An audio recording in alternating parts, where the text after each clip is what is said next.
जय श्री राम, जय सीताराम, हर हर महादेव। विभिन्न नाम को जप कले विभिन्न प्रकार पापर क्षय होता है। तेरे कृष्ण नाम को जप कले महापात को नाश होता है। राम नाम को जप कले जन्म जन्तर पाप को नाश होता है। जय सीताराम। तेणु ये जो राम नामर महिमा बा राम नाम जपर तार निष्काम बा सकाम जो फल प्राप्ति होता है भिन्न भिन्न होता है। तेणु सत्य जुगर आज पर्यंत अर्थात त्रैतया युग कहतु, द्वापर युग कथा कहतु, कली युग कथा कहतु, ये चारि युग कौन सी युग कथा आप कहतु ना कहीं ए राम नामर प्रभाव बहुत भारी, बहुत सूक्ष्म रूपे तार प्रभाव मनुष्य उपर, जीव जगत उपर तथा संसार उपर पड़ी था। तेरे राम नामर जो महिमा जो नाम राम नामर पापरे नाम नामक रूप नाम जो पापटा आमर क्षय हुए तार अनेक उदाहरण रही। तो बहुत गुड़ाए उदाहरण भितर आज स्वल्प समय भितर एमती गोटे उदाहरण को नेबा जो उदाहरणटी शुणिले वर्तमान चलचंचलमय मनुष्य पाखे जो समय अभाव रही, मनुष्य मैंने जो कहते जे मो पाखे समय नहीं, मु सत्संग जापरि ना, कौन सी नाम को नहीं पारि ना, पूजा आराधना करि ना, कौन सी व्रत बा कौन सी मेला करि ना, मो परिवार कहारी पाखे भी समय ना। आम समस्ते व्यस्त बहुल जीवन, स्वामी चाकरी करुँच बा व्यवसाय करुँच, स्त्री भी कौन सी छोट मोट चाकरी करुँच बा व्यवसाय करुँच। गाँ गंडार महिला मैंने देखिए पुरुष मैंने बिल को चाष करने को जाती, एतत् व्यतीत महिला स्त्री मैंने बा महिला मैंने पुओ झी मैंने बापा को साहय को बिल को जाती। तो से भी कहते ये कथाटी जे आम पाखे यथेष्ट समय कहीं भगवान को नाम को जप कर पारिबा। जय सीताराम। तेणु एमती गोटे उदाहरण मुझे आपण पाखे उपस्थान करने को चाहूँगी ना कौन सी एक समय रे बा त्रेतया युगर गोटे समय रे कौन सी एक राज्य रे बा कौन सी एक सहर रे जड़े बणिक बा जड़े व्यवसायी बास करते। से व्यवसायी जनक जो जगार रोते तार खूब निकटरे बा तांको रोहुवा घर खूब निकटरे गोटे राम मंदिरटे थिला। से राम मंदिर को समस्ते प्रत्येक दिन पूजा आराधना करने जातु, भक्त मैंने सब जाती, श्रद्धालु मैंने सब जाती, साधारण लोक भी प्रभु को दर्शन करने को जाती। जितेबले से बणिक जनक बा जितेबले से व्यवसायी जनक देखती जे बहुत दूर दूरांतर सब लोक मैंने आसती मंदिर घर पाखे जो मंदिर राम मंदिरटे अच्छी से राम मंदिर को पूजा करने को आसती और पूजा करके फेरी जाती। से बणिकटिक बा से व्यवसायी जनक चिंता करती मोर भी जी समय था मुझे जाकि प्रभु को देखा कर आसती दर्शन कर आसती पूजा आराधना करके आसती। जय सीताराम। किंतु यहाँ हूँ गोटे मनर भावना जे मो पाखे समय ना, समय अभाव मु प्रभु को दर्शन कर पारुना आरती टी नहीं पारुना बा मोर समय अभाव जो मो घरे टी भजन कीर्तन बा सत्संग प्रवचन भी करई पारुना। थरे एमती सी बजार को जाइछंती कौन सी कारणवशतः सहर को जाइछंती, देखिले जड़े साधु बा सन्थ जड़े से रास्ता देखी जाऊँ एवं व्यवसायी जानी कौन कले से साधु सन्थ को प्रणाम कले एवं प्रणाम करके कहले हे महात्मा हे साधु सन्थ आपन कुआडे जाउछंती।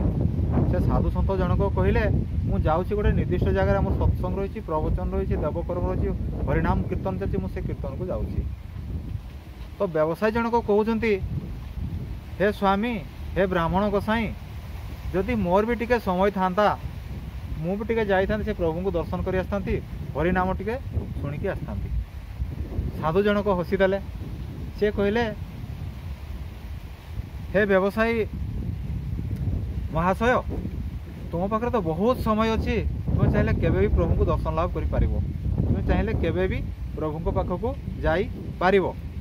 किंतु व्यवसायी जनक कहउछंती जे मु केमिति ताले करिवि। प्रकृत रे देखिबा को गले साधु सन्त माने हेले कोन ना ज्ञान गुणर भंडार ना साधु सन्त मानक पाखरे बहुत गुण रही, बहुत गारिमा रही, पाखे बहुत प्रकार शास्त्रगत ज्ञान भी रही। तेणु से कहले जदि आपण ଚାହୁଁଛନ୍ତି ଯେ ମୁଁ ଆପଣଙ୍କର ଟିକେ ସତ୍ସଙ୍ଗ କରାଯାଉ, ଟିକେ ପ୍ରବଚନ କରାଯାଉ, ହରିଙ୍କ ନାମ ନିଆଯାଉ, ତାହେଲେ ସାଧୁ ଜଣକ କହିଲେ ସେ ବ୍ୟବସାୟୀଙ୍କୁ ମୁଁ ଗୋଟେ ଆପଣଙ୍କୁ ମାର୍ଗଦର୍ଶନ କରୁଛି। ଆପଣ ଯଦି ସେ ମାର୍ଗକୁ ଅନୁସରଣ କରିବେ ବା ସେ ମାର୍ଗରେ ଚାଲିବେ, ଆପଣ ଭଗବାନଙ୍କର ପ୍ରିୟ ପାତ୍ର ହୋଇପାରିବେ। ଜୟ ସୀତାରାମ। ତାହେଲେ ସେ ବଣିକ ଜଣ କହିଲେ, ତାହେଲେ ହେ ସାଧୁ ମହାତ୍ମା, ମୋ ଉପରେ ଟିକେ କୃପା ବର୍ଷା କରନ୍ତୁ, ନା ମୁଁ କେମିତି ରାମ ନାମକୁ ଜପ କରିପାରିବି? ସାଧୁ ଜଣକ କହିଲେ, ଆପଣ ନିତ୍ୟଦିନ ସକାଳେ ସ୍ନାନ ପୂର୍ବକ ବା ସ୍ନାନ ସାରି ଆପଣ ନିହାତି ଆପଣଙ୍କ ଦୋକାନକୁ ଯାଉଥିବେ, ରାତି ପୁଣି ଆସୁଥିବେ, ରାତିରେ ଦିନ ସାରା ଅକ୍ଳାନ୍ତ ପରିଶ୍ରମ କରି ଆପଣ ଥକି ଯାଉଥିବେ, ତେଣୁ ଆପଣ ପ୍ରଭୁଙ୍କୁ ମାନେ ସେବା କରିବା ପାଇଁ ଆପଣଙ୍କ ସମୟ ନାହିଁ ବା ଶରୀର ବି ଆପଣଙ୍କୁ ସମର୍ଥ ନୁହେଁ ଯେ ହରିନାମ ଶୁଣିବା ପାଇଁ। ତେଣୁ ଆପଣଙ୍କୁ ଗୋଟେ ବହୁତ ସୁନ୍ଦର ସୁଯୋଗ ଦେଉଛି। ନା କ'ଣ ସୁଯୋଗ? ଆପଣଙ୍କ ପାଖରେ ଖାଇବା ପାଇଁ ସମୟ ନାହିଁ, ବୁଲିବା ପାଇଁ ସମୟ ନାହିଁ, ବ୍ୟବସାୟ କରିବା ପାଇଁ ସମୟ ନାହିଁ, ଆପଣଙ୍କ ଘରେ କୌଣସି ବେଳେ ସମୟ ନାହିଁ, କେବଳ ବ୍ୟବସାୟ ଅଛି, କେବଳ ଲକ୍ଷ୍ମୀ ପ୍ରାପ୍ତି, ଭଗବାନଙ୍କ ପ୍ରାପ୍ତି ନାହିଁ। ତେଣୁ ମୁଁ ଆପଣଙ୍କୁ ଗୋଟେ ସୁଯୋଗ ଦେଉଛି। ନା ସେ ସୁଯୋଗଟା କ'ଣ? ଆପଣ ତ ସକାଳ ସୁଦ୍ଧା ନିହାତି ଝାଡ଼ା ଯାଉଥିବେ। ବଣିଜ କହିଲେ, ହଁ ମୁଁ ସକାଳ ସୁଦ୍ଧା 2 ଥର ଝାଡ଼ା ଯାଏ। ଆପଣ ତ ପରିସ୍ରା ବି ଯାଉଥିବେ। କହିଲେ, ହଁ ମୁଁ ପରିସ୍ରା ବି ଯାଏ। ତାହେଲେ ଏଇ ତ ହେଉଛି ଆପଣଙ୍କ ଗୋଟେ ଯଥେଷ୍ଟ ସମୟ। ତାହେଲେ ଆପଣ କ'ଣ କରିବେ? ନା ଆପଣ ଯେତେବେଳେ ସକାଳ ଏବଂ ସନ୍ଧ୍ୟାବେଳେ ଝାଡ଼ା ପରିସ୍ରା ଯାଉଛନ୍ତି, ଆପଣ ସେ ଲାଟ୍ରିନ୍ ଭିତରେ କ'ଣ କରିବେ? ଝାଡ଼ା ଗଲାବେଳେ ଯେତେବେଳେ ଝାଡ଼ା ବସୁଛନ୍ତି, ଅନ୍ତତଃ ସେଇ ସମୟରେ ତ ଆପଣ ବେପାର କଥା ଭାବୁନଥିବେ କି କୌଣସି କଥା ଚିନ୍ତା କରୁନଥିବେ। ତାହେଲେ ସେଇ ସମୟରେ କ'ଣ କରିବେ? ନା ଆପଣ ସେତେବେଳେ ଝାଡ଼ା ଯେତେ ସମୟ ପର୍ଯ୍ୟନ୍ତ ଆପଣ ବସୁଛନ୍ତି, ସେଥିପାଇଁ ଭଗବାନ ରାମକୁ ଜପ କରିବେ, ନାମକୁ ଜପ କରିବେ। ସାଧୁଙ୍କର ଏହି କଥାଟି ବ୍ୟବସାୟ ଜଣକୁ ବହୁତ ପସନ୍ଦ ଲାଗିଲା। କହିଲେ ବହୁତ ସୁନ୍ଦର କଥା। ପ୍ରକୃତରେ ସାଧୁ ସନ୍ଥମାନେ ବହୁ ଜ୍ଞାନର ଅଧିକାରୀ ହେଇଥାନ୍ତି, ବହୁତ ଗୁଣର ଅଧିକାରୀ ହେଇଥାନ୍ତି। ତେଣୁ ଏଇ ଗୁଣଟି ବା ଏଇ ଉପଦେଶଟି ବ୍ୟବସାୟ ଜଣକୁ ବହୁତ ପସନ୍ଦ ହେଲା। ତାର ଦିନ ସେ କ'ଣ କଲେ? ସଙ୍ଗେ ସଙ୍ଗେ ଯେତେବେଳେ ସକାଳେ ସେ ଝାଡ଼ା ଯାଆନ୍ତି, ସେ ଲାଟ୍ରିନ୍ ଭିତରେ ପଶି କ'ଣ କଲେ? ସେ ଝାଡ଼ା ବସୁଛନ୍ତି, ପ୍ରଭୁ ରାମକୁ ଜପ କରୁଛନ୍ତି। ପୁଣି ଯେତେବେଳେ ସନ୍ଧ୍ୟାବେଳେ ସମୟ ଆସିଲା, ନା ସନ୍ଧ୍ୟାବେଳେ ସେ କ'ଣ କରୁଛନ୍ତି? ନା ଝାଡ଼ା ଯାଇଛନ୍ତି, ପ୍ରଭୁଙ୍କ ରାମ ନାମ ରାମ ରାମ ରାମ ରାମ ରାମ ରାମ ରାମ ରାମ ରାମ ରାମ ରାମ ସେ ଜପ କରୁଛନ୍ତି। ତ ଏମିତି କିଛି ଦିନ ଚାଲିଗଲା, ସେ ରାମ ନାମକୁ ଜପ କରୁଛନ୍ତି ଏବଂ ରାମ ନାମ ଜପର ପ୍ରଭାବ ବି ତାଙ୍କ ଉପରେ ପଡ଼ୁଛି। ସେ ବ୍ୟବସାୟୀ ଜଣକ ଟିକେ ଖୁସି ବି ଅନୁଭବ କରୁଛନ୍ତି। ଏମିତି ବହୁତ ଦିନ ଚାଲିଗଲା।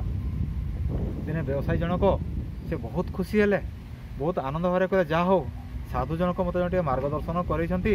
ମୁଁ ଏମିତି ତ ମୋ ପାଖରେ ସମୟ ନାହିଁ, ଅନ୍ତତଃ ଝାଡ଼ା ଗଲାବେଳେ ହେଲେ ମୋ ପାଖରେ ଟିକେ ସମୟ ଅଛି। ସେ ତେଣୁ ବହୁତ ଖୁସି ହେଇଗଲେ। ତ ଏମିତି ଗୋଟେ ଦୈବକୁ ସେଦିନ ତାଙ୍କର ପୂର୍ଣ୍ଣିମା ଦିନ ଥାଏ। ସେ ପୂର୍ଣ୍ଣିମାରେ କ'ଣ କରୁଛନ୍ତି? ପୂର୍ଣ୍ଣିମା ଯୋଗ ଥାଏ। ସେଦିନ ସେ ସାଧୁଙ୍କ କଥା ଅନୁସାରେ ସେ ବ୍ୟବସାୟୀ ଜଣକ ସକାଳେ ଝାଡ଼ାରେ ବସିକି ସେ ରାମ ନାମକୁ ପୁରା ଜପ କରୁଛନ୍ତି। ଠିକ୍ ଏଇ ସମୟରେ କ'ଣ ହେଇଛି? ନା ପୂର୍ଣ୍ଣିମା ଦିନ ଅଛି। ନା ପୂର୍ଣ୍ଣିମା ଦିନ କ'ଣ ହୁଏ? ନା ଭକ୍ତମାନେ ଭଗବାନଙ୍କୁ ଦର୍ଶନ କରିବା ପାଇଁ ଯାଆନ୍ତି। ତ ରାମଙ୍କର ପରମ ଭକ୍ତ କିଏ? ନା ବାୟୁପୁତ୍ର ହନୁମାନ। ସେ ବାୟୁପୁତ୍ର ହନୁମାନ ବି ସକାଳୁ ନିଜର ଜପ ଧ୍ୟାନ ସାଧନା ସ୍ତୁତି ସ୍ତବନ ସବୁ ସାରିକି ସେ ଚିନ୍ତା କଲା ଯେ ପ୍ରଭୁ ରାମଚନ୍ଦ୍ରଙ୍କୁ ଦର୍ଶନ କରିକି ଆସିବେ। ଏ ତ ତ୍ରେତୟା ଯୁଗର କଥା ନା ଆଜ୍ଞା। ତେଣୁ ହନୁମାନ କ'ଣ କଲେ? ନା ରାମ ନାମକୁ ନେଇ ସେ ଆକାଶରେ ଉଡ଼ି ଉଡ଼ି ଯାଉଛନ୍ତି। ଉଡ଼ିକି ଗଲାବେଳେ ସେ ଗୋଟେ ଶବ୍ଦ ଶୁଣୁଛନ୍ତି, ନା ମର୍ତ୍ତ ଲୋକରେ କେହି ଜଣେ ଗୋଟେ ଆବଦ୍ଧ କୋଠରୀ ମଧ୍ୟରେ ବସିକି ସେ ରାମ ନାମକୁ ଭରା ଜପ କରୁଛନ୍ତି। ରାମ ରାମ ରାମ ରାମ ରାମ ରାମ ସୀତାରାମ ସୀତାରାମ ସୀତାରାମ ସୀତାରାମ ହାତ ଧରିକି ସେ ସୀତାରାମ ଜପ କରୁଛନ୍ତି। ତ ହନୁମାନ କହିଲେ, ଯାହା ହଉ ବହୁତ ଦିନ ପରେ ଗୋଟେ ରାମ ଭକ୍ତକୁ ମୁଁ ପାଇଛି, ମୁଁ ଯାଇ ତାକୁ ଦର୍ଶନ କରିକି ଟିକେ ଆସିବି। ତାପରେ ସେ ଓହ୍ଲେଇକି ଆସିଲେ, ଦେଖିଲେ ସେ ବଣିକ ଜଣକ ବ୍ୟବସାୟୀ ଜଣକ କ'ଣ କରିଛନ୍ତି? ସେ ଲାଟ୍ରିନ୍ରେ ବସିକି ଜୟ ଜୟ ରାମ ସୀତାରାମ ଜୟ ଜୟ ରାମ ସୀତାରାମ ଜୟ ଜୟ ରାମ ସୀତାରାମ ଜପ କରୁଛନ୍ତି। ହନୁମାନ ଦେଖିଲେ ଆଶ୍ଚର୍ଯ୍ୟ କଥା, ହଉ ଆରେ ରାମ ନାମକୁ ଜପ ଜଣେ ଶୁଦ୍ଧ ପୂତ ଘରେ ରାମ ନାମକୁ ଜପ କରାଯାଏ, ନା ଜଣେ ଝାଡ଼ା ବସି ରାମ ନାମକୁ ଜପ କରାଯାଏ? ହନୁମାନଙ୍କୁ ବହୁତ ଆଶ୍ଚର୍ଯ୍ୟ ଲାଗିଲା। ତାପରେ ତାଙ୍କୁ ଟିକେ କଷ୍ଟ ବି ହେଲା। କାହିଁକି କଷ୍ଟ ହେଲା? ନା ଜଣେ ମୋ ପ୍ରଭୁଙ୍କ ନାମ, ଜଗତର ପତି, ତ୍ରିଲୋକର ନାଥ, ପୁରୁଷୋତ୍ତମ ଭଗବାନ ରାମଚନ୍ଦ୍ରଙ୍କ ନାମକୁ ପୁଣି ଜଣେ ଝାଡ଼ା ବସି ଜପ କରିବେ? ହନୁମାନଙ୍କୁ ବହୁତ କଷ୍ଟ ହେଲା। ନା ପ୍ରଭୁଙ୍କ ନାମରେ କେହି ଯଦି କିଛି କହିଦେଲେ ହନୁମାନଙ୍କୁ ସେ ସହିପାରନ୍ତିନି। ସାଙ୍ଗେ ସାଙ୍ଗେ ରାଗିଯାଆନ୍ତି, ତାଙ୍କୁ ସେ ଦଣ୍ଡ ବି ଦିଅନ୍ତି। ତେଣୁ ଦେଖିଲେ ଏ ବଣିକ ଜଣକ ଯେତେବେଳେ ପ୍ରଭୁଙ୍କ ରାମ ନାମ ଜପ କରୁଛନ୍ତି, ରାମ ରାମ ରାମ ରାମ ରାମ ରାମ ସୀତାରାମ ସୀତାରାମ କହୁଛନ୍ତି, ହନୁମାନ ଓହ୍ଲେଇ ଆସିଲେ, ତାକୁ ଢକି ଗୋଟେ ଚାପୁଡ଼ା ଆଣିକି ପକେଇଲେ। ସେ ବିଚାର ହନୁମାନଙ୍କ ମାଡ଼ ତ ସେ ଲୋକ ସହିପାରିବେନି। ସେ ତେଣୁ ଗାଡ଼ିକି ତଳେ ପଡ଼ିଗଲା, ତା ମୁହଁ ବି ତଳେ ପଡ଼ିଗଲା। ସେ ପଡ଼ିଗଲେ ମୁହଁରେ ରକ୍ତ ବି ବାହାରିଲା, ଗାଲ ବି ସିଝିଗଲା। ତାପରେ କହିଲେ, ତୁ ଏମିତି କେବେ ଆଉ ଜପ କରିବୁନି। ଏମିତି କହିକି ହନୁମାନ ତାଙ୍କୁ କହିଦେଇକି ସେ ପଳେଇଲେ। ହନୁମାନ ଜୟ ଜୟ ରାମ ସୀତାରାମ ଜୟ ଜୟ ରାମ ସୀତାରାମ ଜୟ ଜୟ ରାମ ସୀତାରାମ ହନୁମାନ ଜପ କରିକି ଯାଇକି ଅଯୋଧ୍ୟାରେ ପହଞ୍ଚିଗଲେ। ଦେଖିଲେ ପ୍ରଭୁ ରାମଚନ୍ଦ୍ର ବସିଛନ୍ତି, ପାଖରେ ମା ଜାନକୀ ବି ବସିଛନ୍ତି, ଅନ୍ୟମାନେ ସବୁ ବସିଛନ୍ତି, ଅନ୍ୟ ସାଧୁ ସନ୍ତମାନେ ବସିଛନ୍ତି, କୁଳଗୁରୁ ବୈଷ୍ଣବ ବସିଛନ୍ତି, ବିଶ୍ୱାମିତ୍ର ବି ବସିଛନ୍ତି। ଦେଖିଲେ ହନୁମାନ ଯାଇକି ଦେଖିଲେ ଭଗବାନ ରାମଙ୍କର ଡାହାଣ ଗାଲଟା ପୁରା ସିଝି ଯାଇଛି, ପୁରା ସିଝିକି ଲାଲିଆ ହେଇଯାଇଛି, ତାକୁ ନାକଟା ବି ଫାଟି ଯାଇଛି ପୁରା। ତାପରେ ଏ ଯାଇକି ପହଞ୍ଚିକି କହିଲେ ପ୍ରଭୁ ପ୍ରଣାମ। କହିଲେ ପ୍ରଭୁ ଆପଣଙ୍କର ଏମିତି କେମିତି ଦୁଃଖ ପଡ଼ିଲା, କିଏ ଆମକୁ ଏମିତି କଲା, କାହାର ଏତେ ସାହସ ଅଛି ଯେ ମୋ ପ୍ରଭୁଙ୍କୁ ମାରିକି ନାକ ଫଟେଇ ଦେବେ, ଗାଲକୁ ସିଝେଇ ଦେବେ, ମୁହଁକୁ ଲାଲ କରିଦେବେ। ରାମ ଟିକେ ଚୁପ୍ କି ରହିଲେ, ଜୟ ସୀତାରାମ। ରାମ ଟିକେ ଚୁପ୍ କି ରହିଲେ, ଆଉ ଚୁପ୍ କି ରହିକି କହିଲେ ଏଇଟା ହେଉଛି ତୁମର କାମ। କହିଲେ ମୋର କାମ? ମୁଁ ତ ଏବେ ଆସିଛି ଆପଣଙ୍କ ପାଖକୁ, ମୁଁ କେତେବେଳେ ମୁଁ ଆପଣଙ୍କୁ ବାଡ଼େଇଲି, ମୁଁ କେତେବେଳେ ମୁଁ ପିଟିଲି? ତ ଟିକେ ମନେ ପକା ହନୁମାନ, ତୁମେ ଯେତେବେଳେ ରାସ୍ତାରେ ଆସୁଥିଲ ନା ଜଣେ ବଣିକ ଜଣେ ବ୍ୟବସାୟୀ ଜୟ ଜୟ ରାମ ସୀତାରାମ ଜୟ ଜୟ ରାମ ସୀତାରାମ ଏମିତି ଜପ କରୁଥିଲେ ନାହିଁ? କହିଲେ ହଁ ପ୍ରଭୁ କରୁଥିଲେ। ତୁମେ ସେଠି ଯାଇଥିଲ କି? ହଁ ପ୍ରଭୁ ଯାଇଥିଲି। ତାହେଲେ ତୁମେ ତାକୁ ଶକ୍ତ ଗୋଟେ ଚାପଡ଼ା ଗୋଟେ ମୁଥା ମାରିଛ କି? ହଁ ପ୍ରଭୁ ମାରିଛି ମୁଥା। ନା କାହିଁକି ମାରିଲ? ନା ଜଣେ ଅଶୁଚି ଅବସ୍ଥାରେ ଆପଣଙ୍କ ନାମ ନେଉଥିଲା, ମୋତେ ବହୁତ କଷ୍ଟ ହେଲା, ହେଲେ ମୋତେ ଯାହା କହିଲେ ବି ସହିଯିବି, ମୁଁ ଭକ୍ତ ଲୋକ, ମୁଁ ଆପଣଙ୍କ ସେବକ, ଆପଣଙ୍କ ଦାସ, ମୋତେ ଯାହା ହେଲେ ମୁଁ ସହିଯିବି। କିନ୍ତୁ ମୋ ପ୍ରଭୁଙ୍କ ଜଣେ ନାମ ଅଶୁଚି ଅବସ୍ଥାରେ ନେବେ, ମୋତେ ପ୍ରଭୁ ବହୁତ କଷ୍ଟ ଲାଗେ, ତୁମକୁ ଢାଇକି ପାରେ ପକେଇଲି। ମୁଁ ମାନି ଯାଉଛି, ଦୋଷ ସ୍ୱୀକାର କରୁଛି। ତାହେଲେ ଭଗବାନ ରାମଚନ୍ଦ୍ର କହିଲେ ତାହେଲେ ତୁମକୁ ତ ଦଣ୍ଡିତ ହେବ। କହିଲେ ହଁ ପ୍ରଭୁ ଦଣ୍ଡିତ ହେବି। ତାହେଲେ ମୋତେ ପ୍ରଥମ ଗୋଟେ କଥା ପ୍ରଭୁ କୁହନ୍ତୁ, ମୁଁ ତ ସେ ତାହାକୁ ପିଟିଲି, ଆପଣଙ୍କ ଗାଲ କେମିତି ଲାଲି ପାଚିକି ଲାଲ ହେଇଗଲା, ଆପଣଙ୍କ ନାକ କେମିତି ଫାଟିଗଲା? ସେଠୁ ସେ ଭଗବାନ ରାମଚନ୍ଦ୍ର ବହୁତ ସୁନ୍ଦର ସରଳ ଭାବରେ ବୁଝୁଛନ୍ତି, ହେ ଭକ୍ତ ଶ୍ରେଷ୍ଠ ହନୁମାନ, ତୁମେ ତ ଜାଣିଛ ଯିଏ ପ୍ରଭୁଙ୍କ ରାମ ନାମକୁ ଜପ କରେ ସେ ମୋର ପରମ ଆଦରଣୀୟ ହୋଇଥାଏ। ସେ ଶୁଚି ଅବସ୍ଥାରେ ହେଉ ଅଶୁଚି ଅବସ୍ଥାରେ ହେଉ, ଭକ୍ତି ସହକାରେ ହେଉ ବା ବିନା ଭକ୍ତିରେ ହେଉ, ସେ ସାଦରେ ହେଉ ବା ସଦରେ ନ ହେଉ, ସେ କ୍ରୋଧିତ ଅବସ୍ଥାରେ ହେଉ ବା ଖୁସିରେ ହେଉ, ଜୟ ସୀତାରାମ। ଯେତେବେଳେ ସିଏ ମୋ ନାମକୁ ଜପ କରନ୍ତି ମୁଁ ତା ହୃଦୟ ଭିତରେ ପ୍ରବେଶ କରେ। ଯେମିତି ତୁମ ହୃଦୟ ଭିତରେ ମୁଁ ଅଛି, ତୁମେ ଯଦି ଛାତି ଚିରିକି ଦେଖେଇଦେଲ ଯେ ତୁମ ହୃଦୟ ଭିତରେ ମୁଁ ଏବଂ ମା ଜାନକୀ ଅଛନ୍ତି, ଠିକ୍ ସେମିତି ମାନେ ସେ ଭକ୍ତ ଦେହରେ ମୁଁ ଥିଲି ସେତେବେଳେ, ଯେତେବେଳେ ସେ ସୀତାରାମ ସୀତାରାମ ସୀତାରାମ ବି ଜପ କରୁଥିଲେ। ତାପରେ ଯେତେବେଳେ ତୁମେ ଜୋରକି ତାକୁ ଚାପଡ଼େ ମାରିଲ, ସେ ମାଡ଼ଟା ମୁଁ ଜାଣିଛି ତୁମ ମାଡ଼ ସେ କେବେ ବି ସହିପାରିବ ନାହିଁ, ତେଣୁ ସେ ମାଡ଼ଟା ମୁଁ ମୋ ଦେହକୁ ନେଇ ଆସିଲି। ତେଣୁ ସେ ଭକ୍ତ ଜଣଙ୍କର କିଛି ବି କ୍ଷତି ହେଲା ନାହିଁ, ସବୁ ମୋର ମୁହଁ ବଙ୍କା ହେଇଗଲା, ମାଡ଼ ଖାଇ ପୁରା ସିଝିକି ଲାଲ ହେଇଗଲା, ପୁରା ପାଚିଲା। ସେ ଯେଉଁ ପାଚିଲା ଯେମିତି ଲଙ୍କା ପାଚିଲେ ଯେମିତି ଲାଲ ଦେଖାଯାଏ, ମୋ ଗାଲଟା ସେମିତି ପାଚିକି ଲାଲ ହେଇଗଲା। ଜୟ ସୀତାରାମ। କହିଲେ ପ୍ରଭୁ ମୋର ବହୁତ ବଡ଼ ଭୁଲ ହେଇଛି, ମୋତେ ହେଲେ କ୍ଷମା କରିଦିଅନ୍ତୁ, ମୁଁ ଆଉ କେବେ ବି ଭୁଲ କରିବି ନାହିଁ। ସେଠୁ ହନୁମାନ ଚିନ୍ତା କଲେ, ଭଗବାନ ରାମଚନ୍ଦ୍ର କହୁଛନ୍ତି ଯେ ରାମ ନାମର ଗୋଟେ ଏମିତି ମହିମା ଅଛି, ତାପରେ ଏମିତି ଗୋଟେ ଶକ୍ତି ଅଛି, ବା ରାମ ନାମର ଗୋଟେ ଏମିତି ଲୀଳା ଅଛି ଯେ କୌଣସି ବି ପରିସ୍ଥିତିରେ ଶୋଇ ଶୋଇ, ଖାଇ ଖାଇ, ବୁଲି ବୁଲି, କଥା ହେଇ, ପୂଜା କରୁ କରୁ, କୌଣସି କାମ କରୁ କରୁ, ଲେଟ୍ରିନ୍ରେ ବସିକି ହେଉ, ଏକ କରି ହେଉ ବା ଦୁଇ କରି କରି ହେଉ, କୌଣସି ଅବସ୍ଥାରେ ଯେ ଜପ କଲେ ମୋର ପୁଣ୍ୟ ସେ ପାଇପାରିବ। ଜୟ ସୀତାରାମ। ଦେଖିଲେ ତ ରାମ ନାମର ମହିମା କେମିତି? ଜଣେ ପ୍ରଭୁ ଅଶୁଚି ଅବସ୍ଥାରେ ଥାଇକି ବି ସେ ପ୍ରଭୁଙ୍କ ନାମକୁ ଜପ କରି ସେ ରାମଙ୍କର ଅତ୍ୟନ୍ତ ପ୍ରିୟ ପାତ୍ର ହୋଇପାରିଛନ୍ତି। ଜୟ ସୀତାରାମ। ଆସନ୍ତୁ ଆଉ ଗୋଟେ ରାମ ନାମର ବ୍ୟବସାୟ ମୁଁ କହିବାକୁ ଯାଉଛି। ଇଏ ତ ଗୋଟେ କଥା ମୁଁ କହିବି। ଥରେ କ'ଣ ହେଇଛି ଆପଣମାନେ ସମସ୍ତେ ଜାଣିଥିବେ ନା, କୈଳାସରେ ଦେବାଦେବ ମହାଦେବ ଏବଂ ମା ପାର୍ବତୀ ବାସ କରନ୍ତି। ସେ ତାଙ୍କର ବାସକ୍ଷେତ୍ର କହିଲେ ବି କୌଣସି ଅତ୍ୟୁକ୍ତି ହେବ ନାହିଁ। ତ ଥରେ କ'ଣ ହେଇଛି, ନାରଦ ଦେଖିଲେ, ନାରଦଙ୍କ କଥା ଆପଣମାନେ ଜାଣିଥିବେ ସମସ୍ତେ। ନାରଦ ହେଲେ କ'ଣ, ଆଜିକା ଯୁଗରେ ମେସେଞ୍ଜର ବା ପତ୍ରବାହକ। ନା କ'ଣ, ୟା କଥା ତାଠି, ତା କଥା ତାଠି, ତା କଥା ତାଠି, ସେ ସମସ୍ତଙ୍କ ସମସ୍ତଙ୍କୁ କୁହନ୍ତି ଏବଂ ୟାକୁ ତା ସହିତ ଝଡ଼ାଲା କରନ୍ତି, ତାକୁ ତା ସହିତ କଳହ କରନ୍ତି। ଏ ହେଉଛି ନାରଦଙ୍କର ଗୋଟେ ମୁଖ୍ୟ କାମ। ଆଉ ଗୋଟେ କଥା ଦେଖିବେ, ଯେତେବେଳେ ବି କୌଣସି ଦେବତାମାନଙ୍କ ଏବଂ ରାକ୍ଷସମାନଙ୍କ ଭିତରେ ଯୁଦ୍ଧ ହେଇଛି, ପ୍ରତ୍ୟେକଟି କ୍ଷେତ୍ରରେ ରାକ୍ଷସମାନଙ୍କର ସହିତ ଯେତେବେଳେ ଭଗବାନଙ୍କ ବିଷ୍ଣୁଙ୍କର ବା ଶିବଙ୍କର ବା କାହାର ବି ଯୁଦ୍ଧ ହେଇଛି, ପ୍ରତ୍ୟେକଟି କ୍ଷେତ୍ରରେ ନାରାୟଣଙ୍କର ବିଶେଷ ଭୂମିକା ରହିଛି। ଜୟ ସୀତାରାମ। ନା କ'ଣ ଭୂମିକା ରହିଛି ଆସନ୍ତୁ ଜାଣିବା। ଯେତେବେଳେ ନାରଦ ମୁନି ଯାଇକି ପହଞ୍ଚିଲେ ସେ କୈଳାସ ପର୍ବତରେ, ଦେଖିଲେ ଦେବାଦେବ ମହାଦେବ ନାହାନ୍ତି, କୁଆଡ଼େ ସେ କୌଣସି ଦେବକର୍ମରେ ଯାଇଛନ୍ତି। ଏହି ସମୟରେ ନାରଦ ଯାଇକି ସେ କୈଳାସ ପର୍ବତରେ ପ୍ରବେଶ କଲେ, ଶିବଙ୍କ ଘରେ ଯାଇ ପ୍ରବେଶ କଲାବେଳକୁ ଦେଖିଲେ ମା ପାର୍ବତୀ ସେଠି ବସିଛନ୍ତି ଏବଂ ମା ପାର୍ବତୀ ସେଠି ବସିଛନ୍ତି। ସେ ଯାଇକି ମାଆଙ୍କୁ ପ୍ରଣିପାତ କଲେ, କହିଲେ ମା ପ୍ରଣାମ, ମୋର ପ୍ରଣାମ ସ୍ୱୀକାର କରନ୍ତୁ।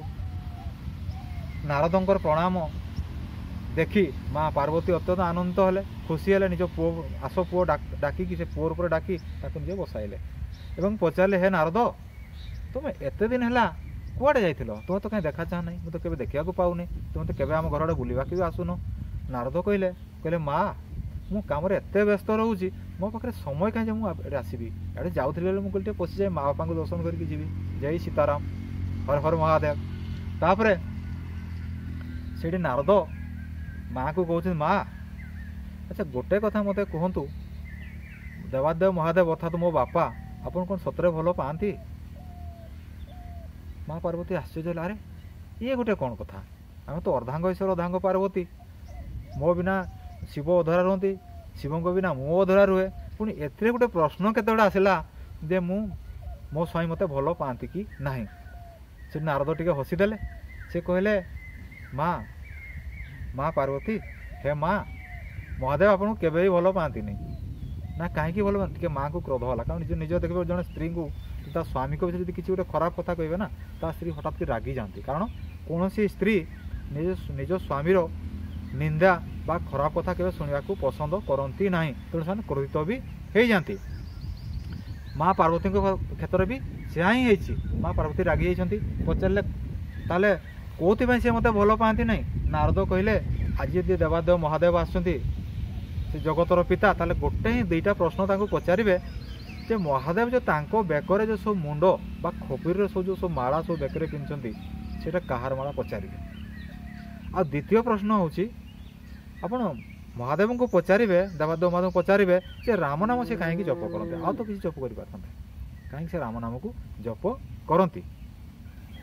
ଏମିତି ବିଭିନ୍ନ ପ୍ରକାର କଥା କହି ମାଆର ମନକୁ କ୍ରୋଧିତ କରାଇ ଦୁଃଖ କରି ସେ ନାରଦ ସେଠୁ ପ୍ରଣାମ କରିକି ଯାଆନ୍ତି।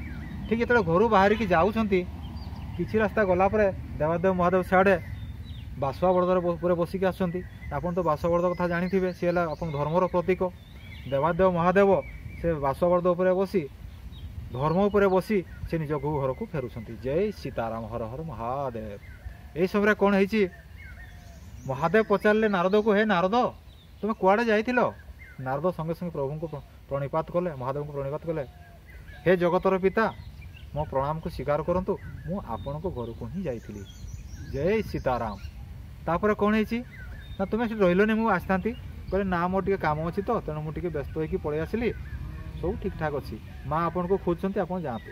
ସେତେବେଳେ ମହାଦେବ ଚିନ୍ତା କଲେ, ଯେତେବେଳେ ନାରଦ ମୁନି ଆମ ଘରକୁ ଆସିଛନ୍ତି, କିଛି ତ ଗୋଟେ ଲୀଳାଖେଳା କରିକି ଯାଇଛନ୍ତି, କିଛି ତ ଗୋଟେ ଘରେ ଅଘଟଣା ହେଇଛି, এই কথা ভাবি ভাবি সে যাই তাଙ୍କ ଘରେ ପହଞ୍ଚିଗଲେ। ଜୟ ସୀତାରାମ। ଦେଖିବେ, ଯଦି ସ୍ୱାମୀ ସ୍ତ୍ରୀ ଭିତରେ କିଛି ଗୋଟେ ମତ ମନାନ୍ତର ହୁଏ, କେହି ଜଣେ ତୃତୀୟ ବ୍ୟକ୍ତି ନିହାତି ଥିବେ। କେହି ଜଣେ ତୃତୀୟ ବ୍ୟକ୍ତି ଘରେ ଯାଇକି ସ୍ୱାମୀ ସ୍ତ୍ରୀକୁ କିଛି କହିଥିବେ କିମ୍ବା ସ୍ୱାମୀକୁ କିଛି କହିଥିବେ, ଯାହାଫଳରେ ସ୍ୱାମୀ କଥା ସ୍ତ୍ରୀଟି ପଟିବନି, ସ୍ତ୍ରୀଙ୍କ କଥା ସ୍ୱାମୀଟି ପଟିବ ନାହିଁ। ତେଣୁ ଦୁଇ ଜଣଙ୍କ ଭିତରେ ଗଣ୍ଡଗୋଳ ନିଶ୍ଚିତ ହେବ, ଏଥିରେ କୌଣସି ସନ୍ଦେହ ନାହିଁ। ଜୟ ସୀତାରାମ। ଏଇ କଥାଟି କ'ଣ ହେଇଛି ନା, ଏଇ କଥାଟି ଦେବାଦେବ ମହାଦେବଙ୍କ ପରିବାରରେ ବି ଏହା ହିଁ ହେଇଛି। ଯେତେବେଳେ ମହାଦେବ ଘରେ ପ୍ରବେଶ କଲେ, ଦେଖିଲେ ମା ପାର୍ବତୀ ପୁରା ରାଗିକି ତାଙ୍କ ଗାଲ ସବୁ ସିଝି ଯାଇଛି, ପୁରା ଲାଲ ହେଇଛି ଗାଲ ସବୁ, ପୁରା ମହାଦେବଙ୍କୁ ରାଗିଛନ୍ତି। ସେ ଶିବଙ୍କୁ କହିଲେ, ତୁମେ କୁଆଡ଼େ ଯାଇଥିଲ? କହିଲେ ମୁଁ ଯାଇଥିଲି ଦେବକର୍ମରେ। ହଉ ଠିକ୍ ଅଛି, ବସ। କହିଲେ ମୋର ଦୁଇଟି ପ୍ରଶ୍ନ ଯଦି ଦୁଇଟି ପ୍ରଶ୍ନ ଯଦି ଉତ୍ତର ଦେବ, ତାହେଲେ ଆଜିଠୁ ମୁଁ ତୁମ ସାଙ୍ଗରେ ରହିବି, ନହେଲେ ମୁଁ ମୋ ବାପ ଘରକୁ ଚାଲିଲି, ତୁମ ସହିତ ମୋର କୌଣସି ସମ୍ପର୍କ ନାହିଁ। ମହାଦେବ ଟିକେ ମନକୁ ଶାନ୍ତ କରି ପଚାରିଲେ, ହଉ ଦେବୀ କୁହ, ତୁମେ କ'ଣ ଜାଣିବା ପାଇଁ ଚାହୁଁଛ, କ'ଣ ବୁଝିବା ପାଇଁ ଚାହୁଁଛ, ମୋତେ କୁହ, ମୁଁ ତୁମକୁ ବୁଝେଇଦେବି। ଜୟ ସୀତାରାମ। ଦେଖନ୍ତୁ ରାମ ନାମର ମହିମା। ଜୟ ସୀତାରାମ। ତାପରେ ପାର୍ବତୀ କହିଲେ, ମୋର ପ୍ରଥମ ପ୍ରଶ୍ନ ହେଉଛି, ତୁମେ ମୋତେ ପ୍ରକୃତରେ ଭଲ ପାଅ କି ନାହିଁ କୁହ।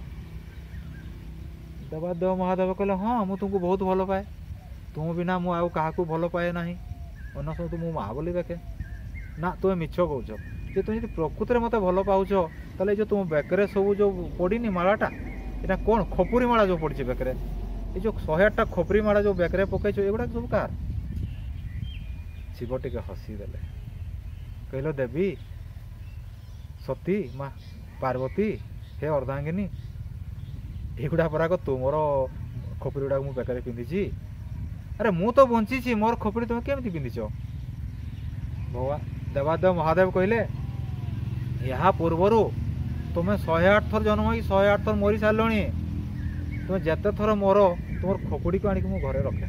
ଏଠି ତୁମେ 108 ଥର ମରି ସାରିଲଣି, 108ଟି ଖପୁଡ଼ି ଆଣିକି ମୁଁ ଘରେ ରଖିଛି। ସେ ଖପୁଡ଼ି ଗୁଡ଼ାକ ତୁମର ସ୍ମୃତି ପାଇଁ, ତୁମକୁ ଭଲ ପାଉଛି ହିସାବରେ ତାକୁ ସୂତାରେ ଗଳେଇକି ମୁଁ ବେକରେ ଗଳିଛି, କାରଣ ଏଗୁଡ଼ାକ ଦେଖିଲେ ମୋର ତୁମ କଥା ସବୁବେଳେ ମନେ ପଡ଼େ। ମା ପାର୍ବତୀ ଟିକେ ଖୁସି ହେଇଗଲେ, ଯାହା ହଉ ମୋ ସ୍ୱାମୀ ଟିକେ ମୋତେ ବହୁତ ଭଲ ପାଆନ୍ତି, ବହୁତ ଖୁସି ହେଇଗଲେ। ତାହେଲେ ଦ୍ୱିତୀୟ ପ୍ରଶ୍ନ ମୋତେ ଉତ୍ତର ଦିଅ। ଯଦି ଏଟା ତ ବୁଝିଗଲି ଯେ ଖପୁରୀ ଗୁଡ଼ାକ ମୋ ଖପୁରୀ ତୁମେ ଆଣିକି ପିନ୍ଧିଛ, ମୋତେ ବହୁତ ଭଲ ପାଅ, ଏଟା ମୁଁ ବୁଝିଗଲି, କିନ୍ତୁ ଦ୍ୱିତୀୟ ପ୍ରଶ୍ନ ଉତ୍ତର ଦିଅ, ଏଇଟା ମୋ ନିହାତି ଜାଣିବା ଦରକାର, ତୁମେ ରାମ ନାମ କାହିଁକି ଜପ କରୁଛ? ସେତେବେଳେ ଦେବାଦେବ ମହାଦେବ ପୁରା ଦୀର୍ଘ ନିଶ୍ୱାସ ଛାଡ଼ି କହିଲେ ମୁଁ ଯେତେବେଳେ ଜପ କରେ, ଯେତେବେଳେ ତପ କରେ, ଯେତେବେଳେ ଧ୍ୟାନ କରେ, ଯେତେବେଳେ ଆରାଧନା କରେ, ଯେତେବେଳେ ମୁଁ ଭଜନ କରେ, ମୁଁ ସବୁବେଳେ ମୋ ଆରାଧ୍ୟ ଦେବତା ଭଗବାନ ରାମଚନ୍ଦ୍ରକୁ ହିଁ କରେ।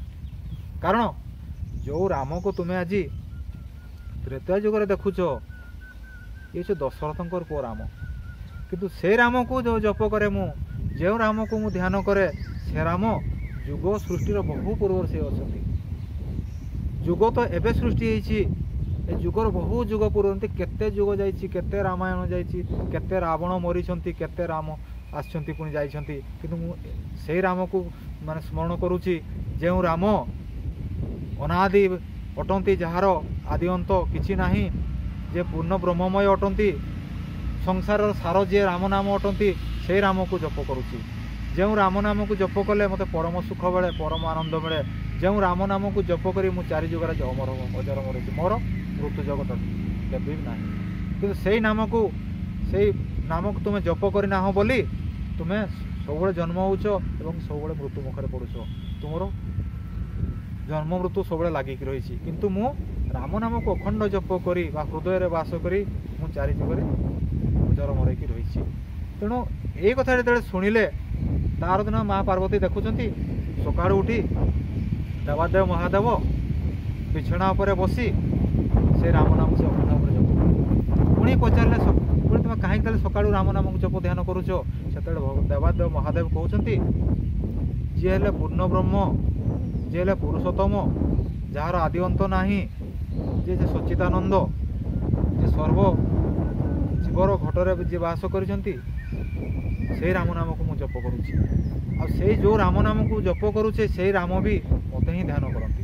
ଅର୍ଥାତ୍ ହରି ଏବଂ ହର ଏକ ଏବଂ ଅଭିନ୍ନ, ଏମାନଙ୍କ ଭିତରେ କୌଣସି ଭିନ୍ନତା ନାହିଁ। ତେଣୁ ଏଇ ଯେଉଁ କଥାଟି ଆମେ ଆଜି ଆଲୋଚନା କରିବାକୁ ଯାଉଛନ୍ତି, ଏ ଆଲୋଚନାକୁ ଗୋଟେ ଜିନିଷ ଶିଖିବାକୁ ପଡ଼ିବ। ସେ ବଣିକ କଥା କୁହନ୍ତୁ, ସେ ନାରଦ କଥା କୁହନ୍ତୁ, ଦେବୀ ମା ପାର୍ବତୀ କଥା କୁହନ୍ତୁ, ଦେବାଦେବ ମହାଦେବଙ୍କ କଥା କୁହନ୍ତୁ, ବା ଆଉ କାହା କଥା କୁହନ୍ତୁ ନା କାହିଁକି ଆଜ୍ଞା, ସବୁର ସେ ସାର ହେଉଛି ଆଜ୍ଞା ରାମ ନାମ। ସବୁର ସାର ହେଉଛି ସେଇ ନାମର ମହିମା।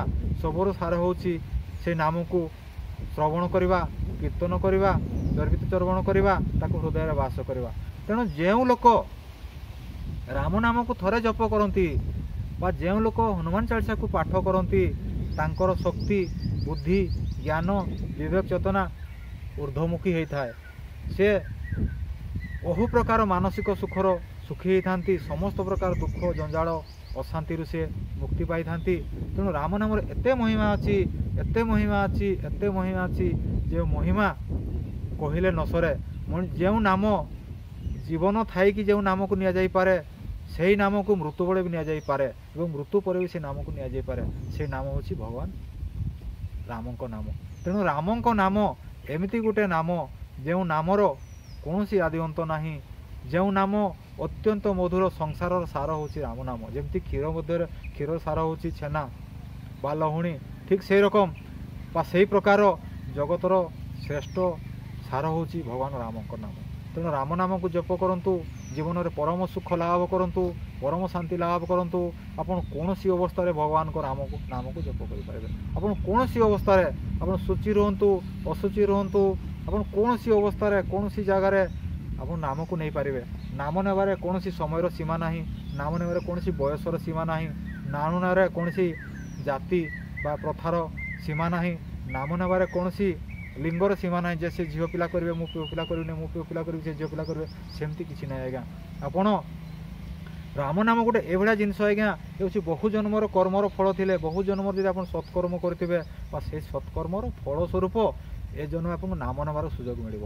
ନହେଲେ ଦେଖିବେ ଗୋଟେ ଜାଗାରେ ସତ୍ସଙ୍ଗ ହେଉଛି, ପ୍ରବଚନ ହେଉଛି, ସେ ଜାଗାରେ ଆମେ ଚାଲିକି ଯାଉଛନ୍ତି, କିନ୍ତୁ ଗୋଟେ ସେକେଣ୍ଡ ପାଇଁ ଆମେ ସେଠି ଛିଡ଼ା ହେଇକି ଭଗବାନ ନାମକୁ ନେଉନେ। ଗାଁ ଗଣ୍ଡାରେ ଦେଖେ ହରିନାମ ନାମ ସଂକୀର୍ତ୍ତନ ଚାଲିଛି, କିନ୍ତୁ ନାମ ସଂକୀର୍ତ୍ତନ ଚାଲିଲା ପରେ ବି ଆମେ ସେଠି ଗୋଟେ ମିନିଟ୍ ବସି ପାରୁନାହୁଁ। ବରଂ ଦିନ ସାରା ରାତି ସାରା ମୋବାଇଲରେ ଖେଳିକି ସମୟକୁ ନଷ୍ଟ କରୁଛୁ, ଖରାପ ଜାଗାକୁ ଯାଇ ଖରାପ ସାଙ୍ଗ ସହିତ ସମୟକୁ ନଷ୍ଟ କରୁଛନ୍ତି, ବିଭିନ୍ନ ଖାଦ୍ୟ ଖାଇ ସମୟକୁ ନଷ୍ଟ କରୁଛନ୍ତି, ଲୋକର ଖରାପ ଚିନ୍ତା କରିକି ସମୟକୁ ନଷ୍ଟ କରୁଛନ୍ତି। କିନ୍ତୁ ସେ ପବିତ୍ର, ଯେ ପରମ ସୁଖଦ, ଯେ ପରମ ଶାନ୍ତିପ୍ରଦ, ଯେ ପରମ କଲ୍ୟାଣମୟ, ଯେ ଦୟାର ସାଗର, ଯେ କରୁଣାର ସାଗର, ଯେ ସମସ୍ତ ଯୁଗର ଶ୍ରେଷ୍ଠ ସାର ଅଂଶ, ଆମେ ସେ ରାମ ନାମକୁ ସବୁବେଳେ ବଞ୍ଚିତ ହୋଇକି ରହୁଛନ୍ତି। ତେଣୁ ବର୍ତ୍ତମାନ ହିଁ ସମୟ ଅଛି, ଆଜିରୁ ହିଁ ଆପଣ ଚେଷ୍ଟା କରନ୍ତୁ ନାମକୁ ନେବା ପାଇଁ। କାରଣ ନାମ ନେବାରେ କୌଣସି ଗୁରୁଙ୍କର ଆବଶ୍ୟକ ନାହିଁ। ଆପଣ ଗୋଟେ ମନ୍ତ୍ର ଶିକ୍ଷା ନେବେ, ଗୋଟେ ଦେବାଦେବୀଙ୍କ ସାଧନା ସିଦ୍ଧି କରିବାକୁ ଯିବେ, ଗୁରୁର ଆବଶ୍ୟକ ରହିଛି। ଆପଣ କୌଣସି ପୂଜା ଆରାଧନା କରିବେ, ଆପଣଙ୍କୁ ପାଞ୍ଜି ଦେଖିବାକୁ ପଡ଼ିବ ଯେ କେତେବେଳେ ଶୁଭ ବେଳ ଅଛି, କେତେବେଳେ ଅଶୁଭ ବେଳ ଅଛି, କେତେବେଳେ କରିବା, କେତେବେଳେ ନାହିଁ, କେତେବେଳେ କାଳ ବେଳା, କେତେବେଳେ ବାର ବେଳା, କେତେବେଳେ ଆଉ କେତେ ବେଳା ସବୁ ରହିଛି। କିନ୍ତୁ ଭଗବାନଙ୍କ ନାମ ନେବାରେ କୌଣସି ବେଳାର ଆବଶ୍ୟକ ନାହିଁ। ଆପଣ ଦିନ ବେଳେ କରିପାରିବେ, ରାତିରେ କରିପାରିବେ, ସକାଳେ ବି କରିପାରିବେ, ସନ୍ଧ୍ୟାବେଳେ ବି କରିପାରିବେ, ବର୍ତ୍ତମାନ ବି କରିପାରିବେ, କାଲି ସକାଳେ ବି କରିପାରିବେ, ଆଜି ଦିନ ରାତି ବି କରିପାରିବେ, ସବୁବେଳେ କରିପାରିବେ। ତେଣୁ ରାମ ନାମର ଗୋଟେ ମାଧୁର୍ଯ୍ୟ ଅଛି, ଗୋଟେ ମହିମା ଅଛି। ତେଣୁ ରାମ ନାମକୁ ନିଅନ୍ତୁ, ପରମ ସୁଖ ଆନନ୍ଦ ଲାଭ କରନ୍ତୁ, ଜୀବନର ଶାନ୍ତି ପ୍ରାପ୍ତି କରନ୍ତୁ।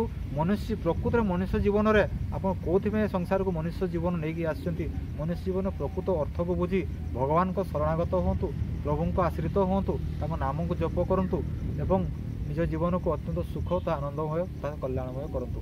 ଜୟ ସୀତାରାମ, ଜୟ ଶ୍ରୀରାମ, ଜୟ ସୀତାରାମ, ହର ହର ମହାଦେବ, ଜୟ ସିୟାରାମ।